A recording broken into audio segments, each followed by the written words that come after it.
So I'm here with Chrissy Bergmark. Chrissy is a tabla player, percussionist, and composer in the Twin Cities. Chrissy centers her work on bringing tabla to new genres through composition and performance. She has received grants from organizations like the Cedar Commissions, the Jerome Foundation, MRAC, and the Minnesota State Arts Board for her studies and her compositions. And her latest project, Sprig of That, has brought their original blend of fiddle tunes and tabla to venues and festivals around the Midwest. Welcome, Krissy, and thanks for chatting with me. Yeah, thanks so much for having me. So maybe you could tell us a little bit about how you got started in percussion in general, Sure. and then delve into the tabla a little bit more. Yeah, going back. Yeah. So I started as a percussion major in school. Um, I had been playing percussion like from, the fifth grade band on. And then I loved it and knew I wanted to do it in college. And so my second year of college is when I first started playing tabla. Um, I'd had a really rough year. My sophomore year it was just kind of difficult, and I was just like struggling. Uh, yeah, I was just struggling. And then I'd been playing tabla throughout that whole year, and then that next summer, I decided that I just needed to play tabla and nap. And I didn't want to see any friends. I was like, it was definitely like a healing time for me. And then after that summer of just like really digging into tabla and taking some time for myself, I was like, this is my instrument. So I continued through college, and that was when I first wrote an undergraduate grant to go to Mumbai to study with my teacher, Yogesh Samsi. And so between my junior and senior year of college is when I first went for 5 weeks to study with him.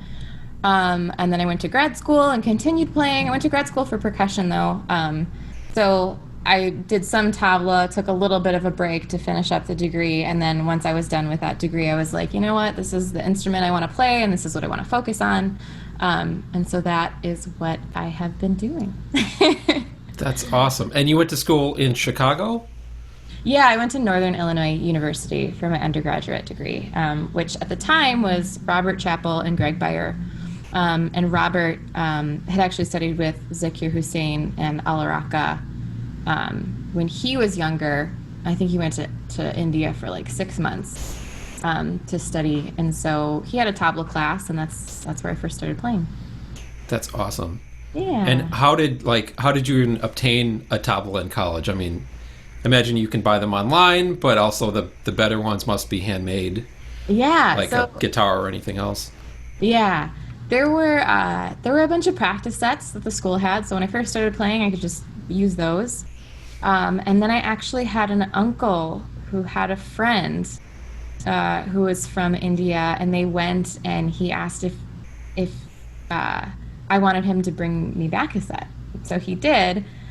That set was, my uncle is really wonderful, but not necessarily a musician, and it's hard for people to know what they're looking for in terms of a tabla set. So that particular set was actually kind of difficult to make sound on, but I'm really grateful for it because I had to work really hard for the sounds that I was making. So then when I played a set that was like a little bit more like professional quality, I was like, oh yeah, I can make sound. Yeah, and then yeah, when I went to Mumbai for the first time is when I bought another set that was more like professional quality. As far as instruments go, not expensive.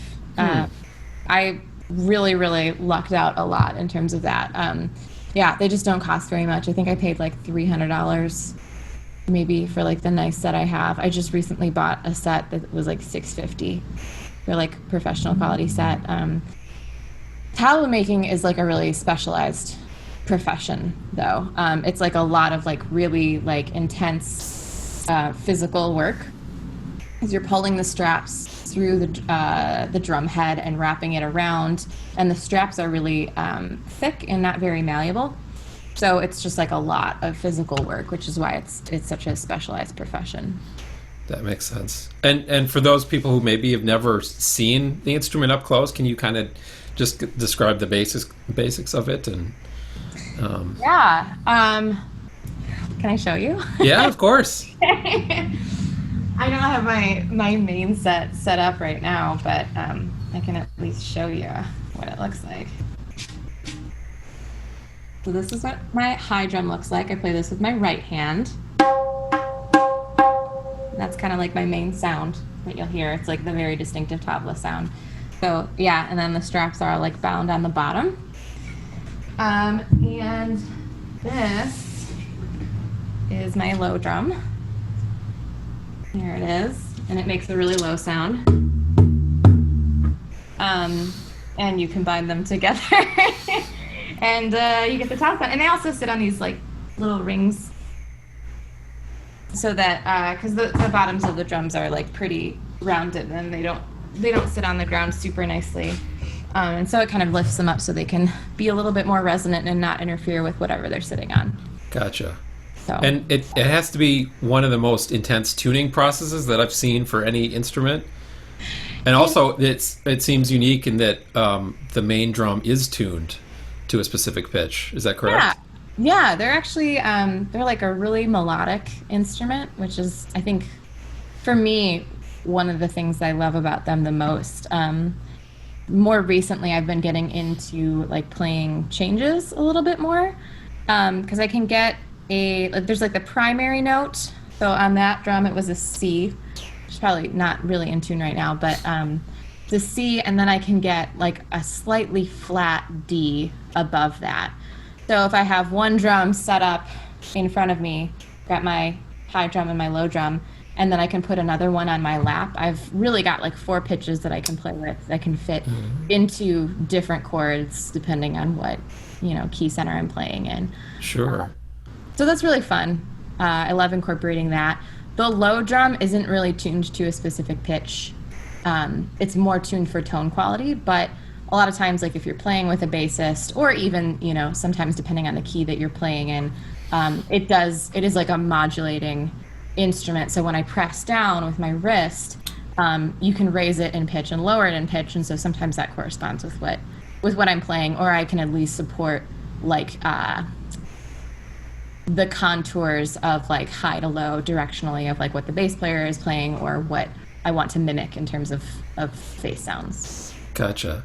So. Yeah, I definitely remember, the one time I got to see Shakti, or Remember Shakti, kind of the reunion group. You got to see them live? Yeah, a long time in high school. It was at Orchestra Hall, and I just remember, Zakir Hussain, which, correct me if I'm wrong, is probably the world's most famous tabla player.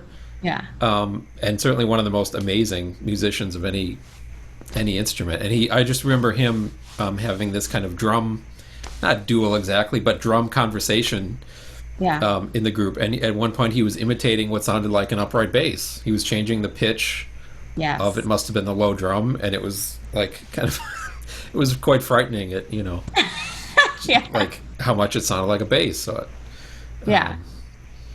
then it's a really versatile instrument in terms of like the kinds of sounds that you can get out of it.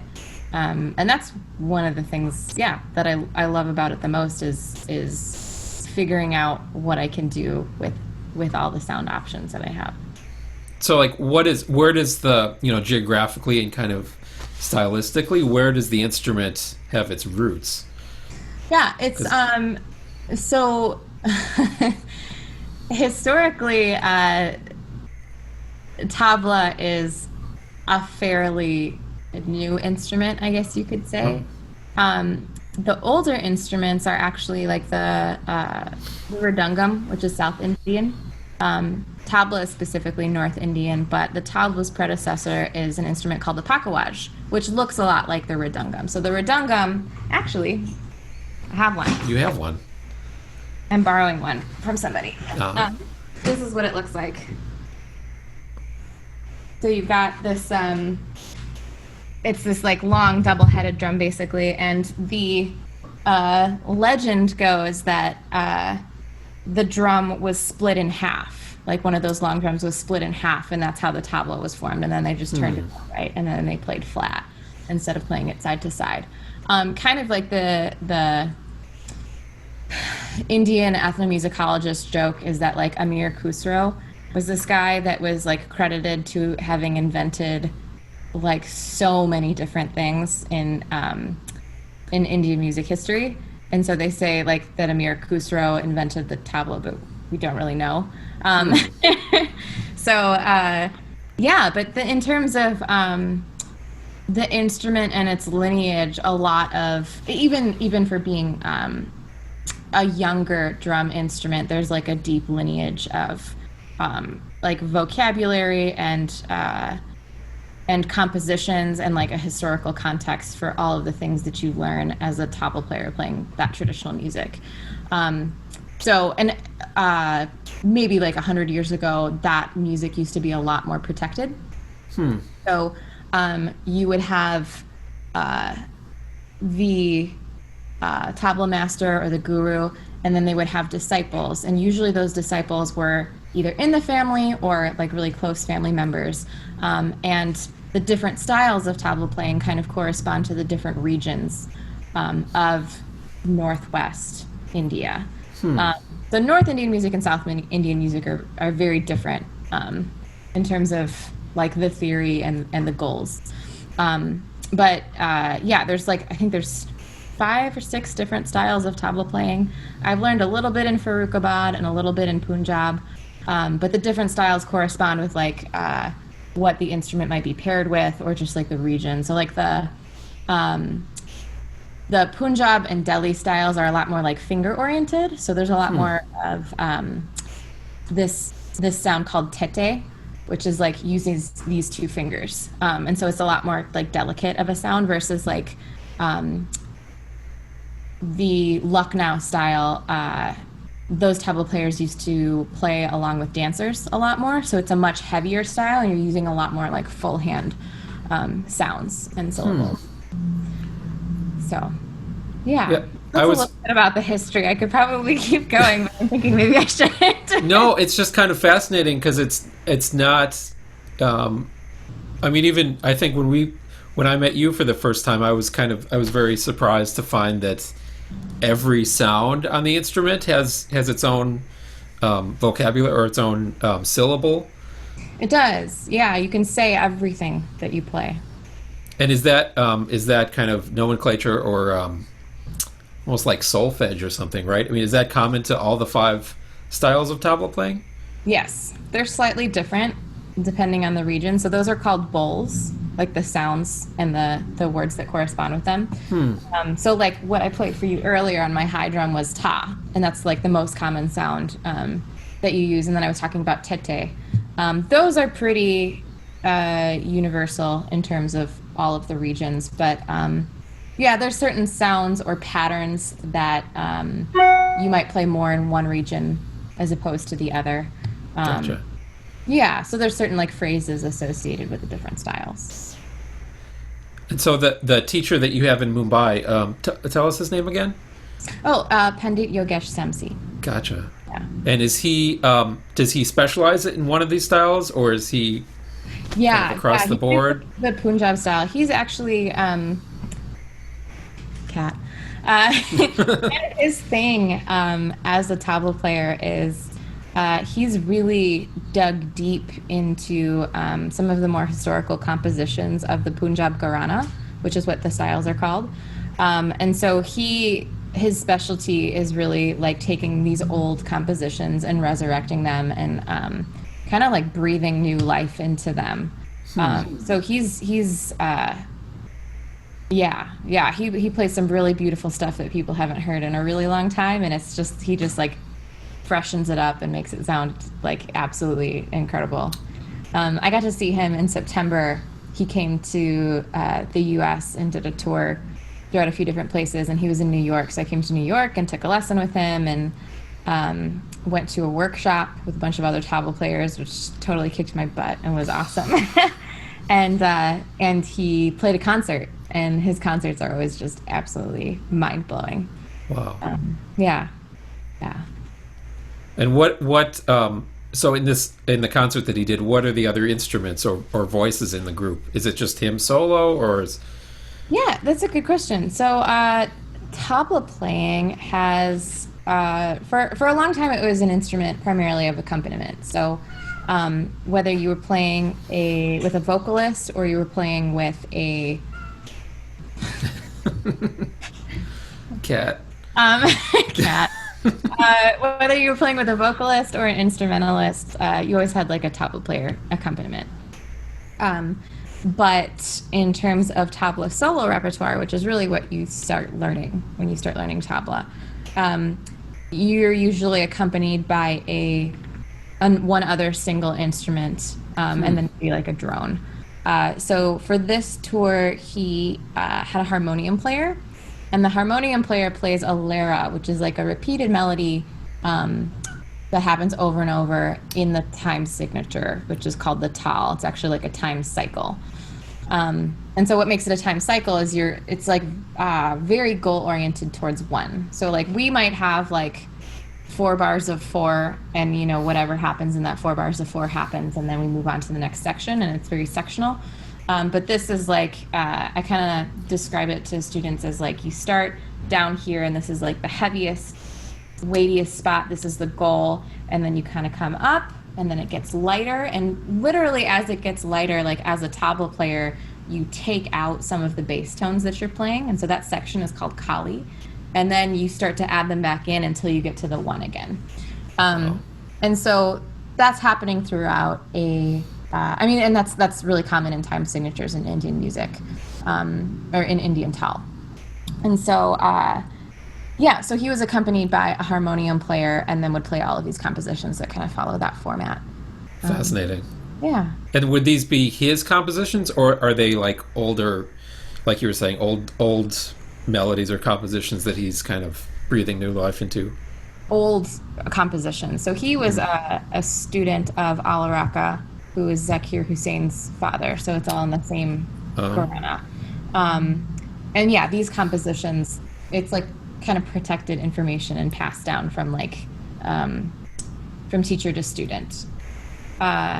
Yeah, and traditionally that relationship, like maybe 50 years ago, you were a student, like a serious tabla student, you would go and like live with your teacher, and they would choose when they get to teach you. So you might be, and you'd like do things like pick up their laundry and like just hang out and be around and kind of like absorb the way that they lived and like their lifestyle. And so you're learning a lot more than just like how to play tabla. You're learning about like the lifestyle of a musician, and picking up whatever other wisdom your teacher has to offer. And there are people who will compose new compositions too, but a lot of it is based on like very similar phrases too. But yeah, when he's performing, I'm pretty sure it's all these like very traditional compositions. And there's so many.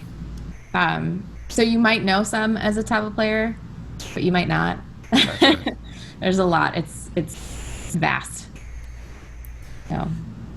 It's fascinating. So if we were to switch gears a little bit on the thread of composition, it seems like you were writing a lot of original music that's definitely influenced as much by tabla playing as it is by like fiddle tunes and Americana, and other sounds that are more stateside, let's say. Yeah. So you have a group that we were talking about earlier, Sprig of That. Yeah. And how did that group get started? Because it's been around for several years, right? But it's a newer project that you've been working on. Yeah. I had gone to this workshop called the Global Musician Workshop that is run by members of the Silk Road Ensemble, which is like Yo-Yo Ma's kind of like global music project. So I went to this workshop. It was really amazing. And I learned a lot about a lot of different kinds of music, but really the thing that I kind of took home with me was like music in the fiddle tradition. And I think music from this like contemporary acoustic music scene that is kind of happening right now, that I just really loved. And I think that there are definitely some parallels between that sound and Indian music in some ways. But yeah, I was really inspired by that music. And I think that like the organic sound of the tabla blends really well with instruments from that tradition, kind of like the folk music tradition. And so, yeah, I really wanted to start a group like that. And Ilan and Isabel, so Ilan Blanc is the guitarist and Isabel Damon is the violinist. And they had just moved to town. And so I messaged them and was like, hey, you want to get together and jam and see how it feels? And they were like, yeah, sure, that's great. So we got together and we had a really good time, and we decided to start a band. And a couple years later, we're really cooking, and we've all put a lot of like time and effort and energy, because I think we really enjoy playing with each other, and I think we really enjoy the music that we're able to make together. Yeah. Yeah, you guys have a handful of like really cool, kind of beautifully shot performance, in studio performance videos on YouTube, which I'll post the link to. And then you also have an EP, is that right? Yes. Yeah. Which is mostly or completely original? Mostly. We've done this with a few tunes. We love taking like more traditional old time fiddle tunes and kind of rearranging them. So kind of the first big one that we had was Cluck Old Hen, and that was actually one of the first tunes that we worked on together. Is we just took like a few rehearsals and just pulled it apart and reconstructed it and put it back together. And I think that creative process of that tune in particular was something that like really kind of was formative to us as a band. We also did that with I've Endured. I've Endured is actually a really upbeat tune, but we kind of took that and turned it into this like amorphous, improvised, kind of darker version. But the other tunes on that album are all original on the EP. Yeah, and then we're like slowly but surely working on some other things. We've kind of got three things in the mix right now. We went to New York a couple times in 2019, and we did a recording there of a couple of our original tunes. So we're actually working on an EP, and it's just the two tunes, but each of these tunes are like 8 or 9 minutes long. And so we're going to release that at some point. And remind me again, is this the project where each, unless it's top secret, we can edit that out, but where each copy of the recording is vinyl and it's like a one of a kind? No, that's okay. That's a different thing. Yeah. That was actually a little project that we did with Lista Val Recording, which was really fun. We just played our tunes. It had to be less than 5 minutes, and you can pre-order them. And every single tune we recorded was just like front to back, bam, there it is. So if you ordered one, it would be like, this is your version of Cluck Old Hen or whatever tune you ordered. That was a super fun project. It was very different from how I've ever recorded, because you just do it and it's done. However, you're committed to that. Yeah. No, this is a little bit different. This was like a different session that we had. We had done this audience engagement intensive through Carnegie Hall last June. And it's this program kind of in conjunction with Ensemble Connect, where they're like going into the schools and figuring out how to like accommodate different audiences in terms of like live music, and especially with classical music. We're a little bit amorphous in that we like fit into some classical vibes and fit into some folk vibes and fit into some like global music vibes. So we had applied and they accepted us. So we went, we got to play music for like an adult home. We got to play music for, and that was super fun. We started taking requests and people started getting really into it. It was such a blast. And then we also played for like an elementary class. Yeah, but while we were there, one of the people that we worked with, Ben Russell, he's a violinist in New York. He has a really cool project called Founders. Check it out. And we just really liked working with him and like the way that he coached us. So then we went to New York again in August and ended up having him produce these like 2 tracks. So that's what we're going to be releasing maybe sometime in the next 6 months that we're still kind of working on. Gotcha.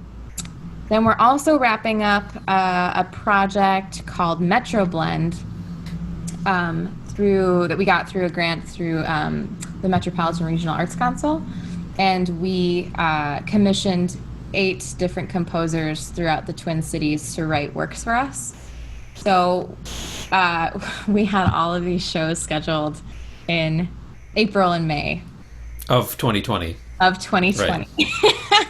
So we've had to do a little bit of, a redirect. Now what was going to be shows have become a recording project, and hopefully at some point like an online streamed concert. But we wanted to give the composers something that they would feel really good about like having as their composition to kind of take home. So we're kind of digging back into that, having some socially distanced outside rehearsals, which feels really amazing.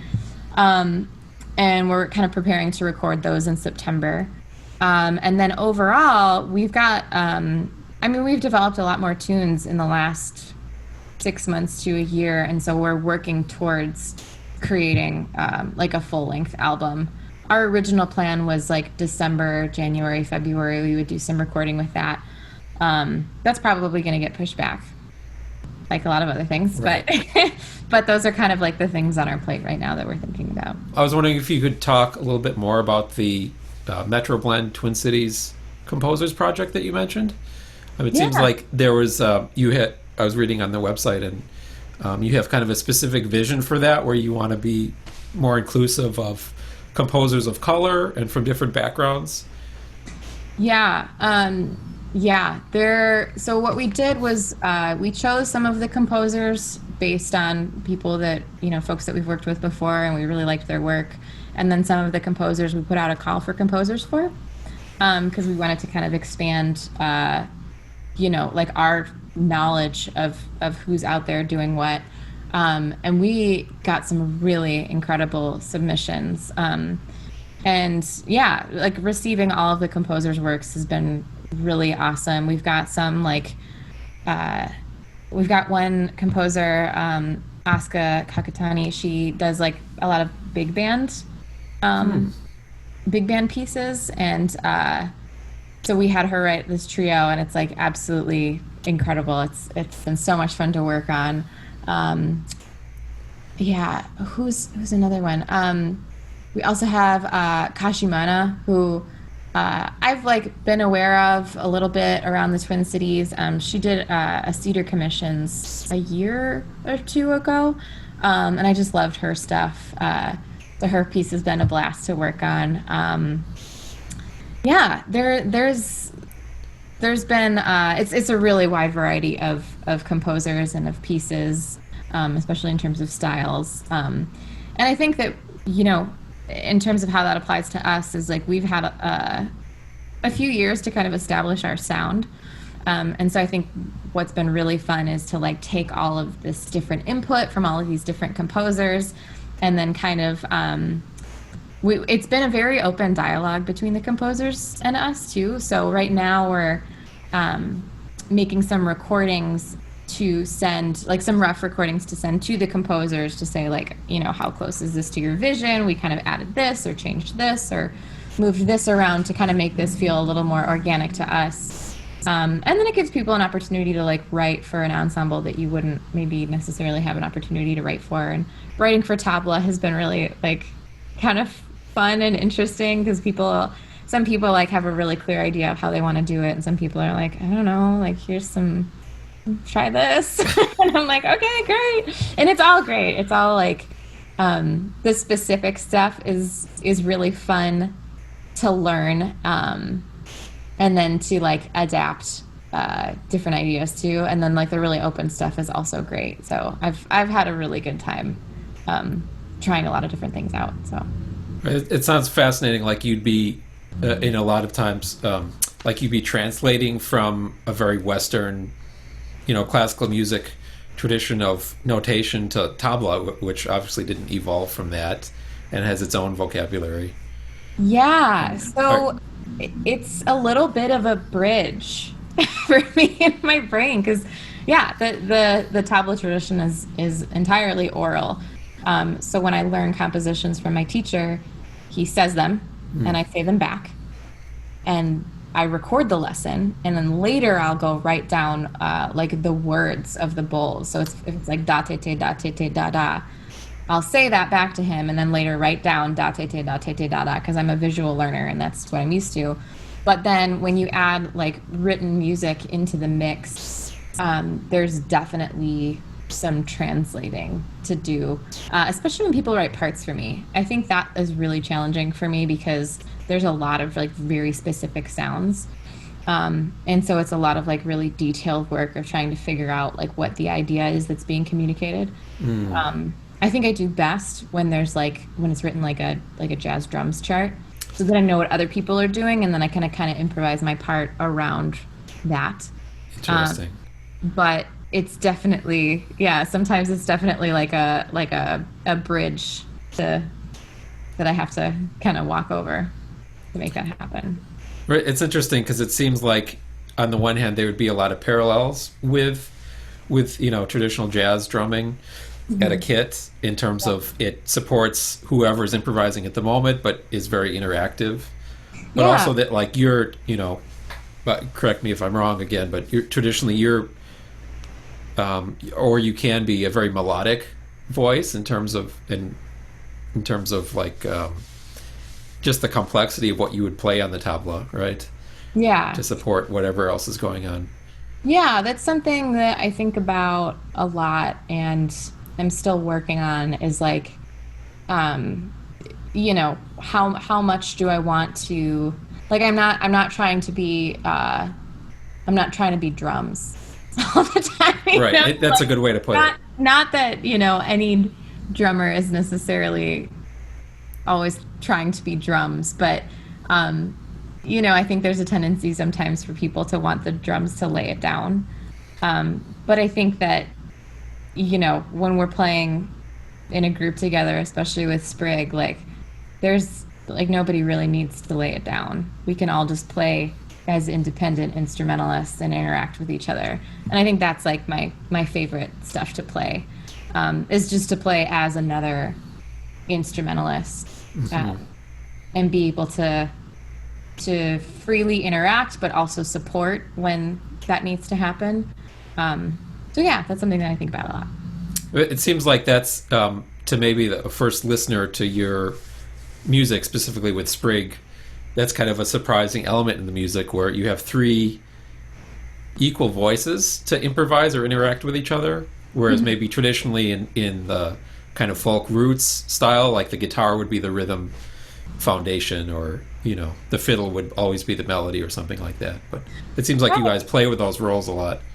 We do, yeah. And I think it's something that we still like are prone to fall into occasionally, especially when we're playing something new.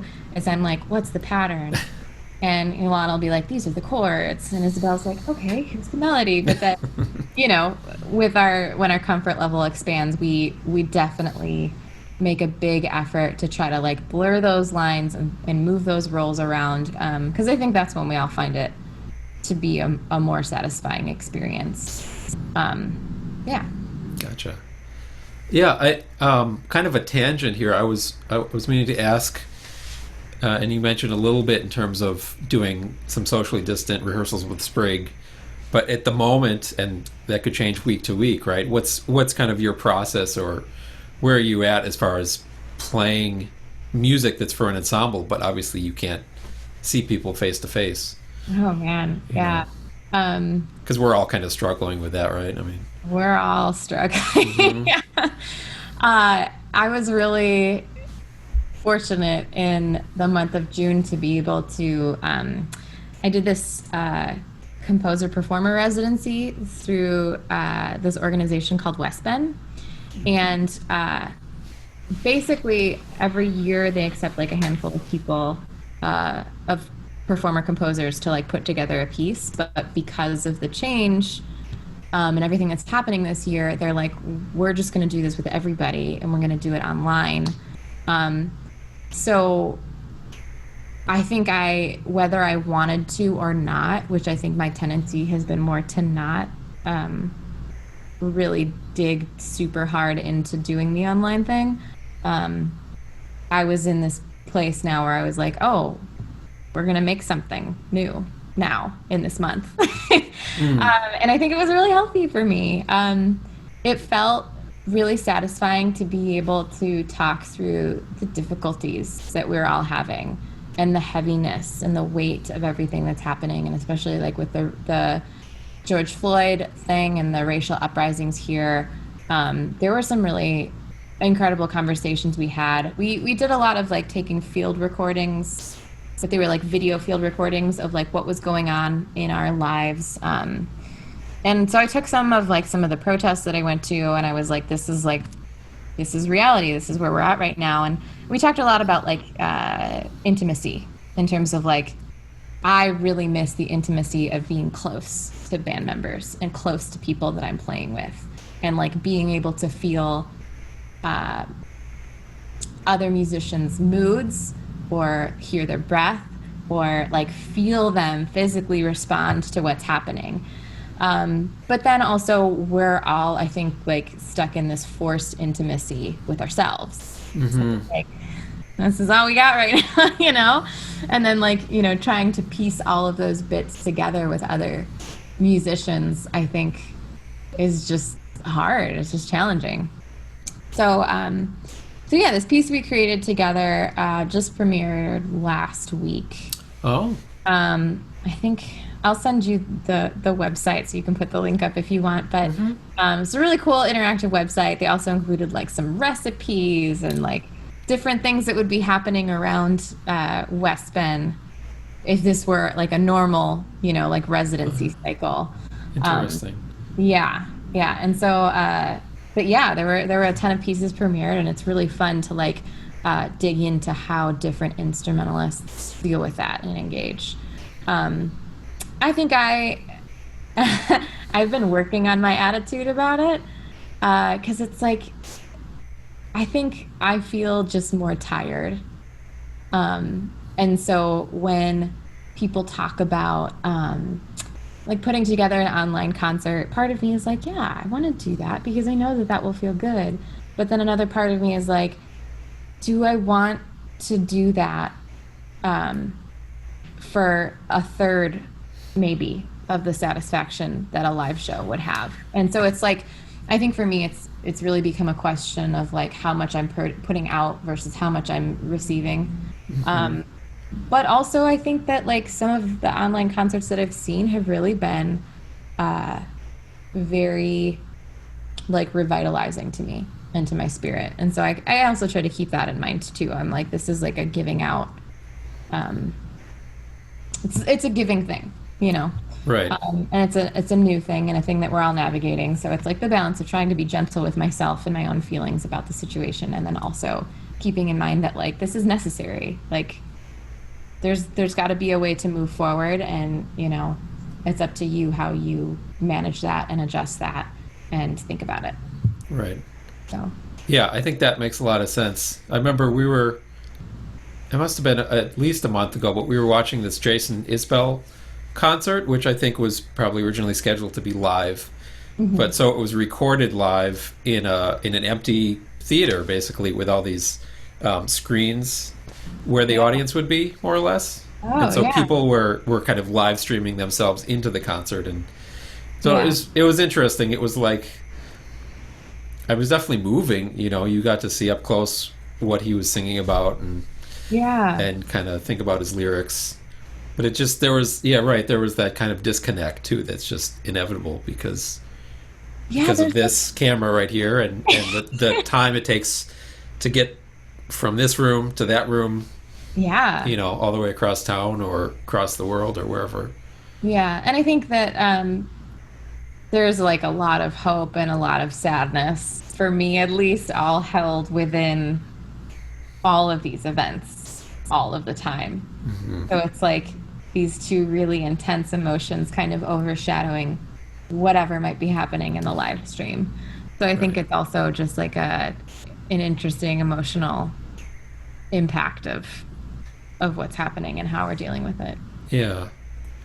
Yeah, I think for me it's interesting because initially, during the first few weeks of the stay-at-home order, I kind of, like you were describing, I felt kind of exhausted by the all this energy around me, at least online, of like, oh, you have to be out there, you know, instantly adapting to this new medium and Yeah. crushing it, and like going out there and killing it with your live streams every day. And it was like kind of exhausting I felt because it this. just made me think of all those, let's say, capitalist pressures of being out there and being Not worth productive. anything unless you're productive. Yeah, Right. exactly. Yeah. Absolutely.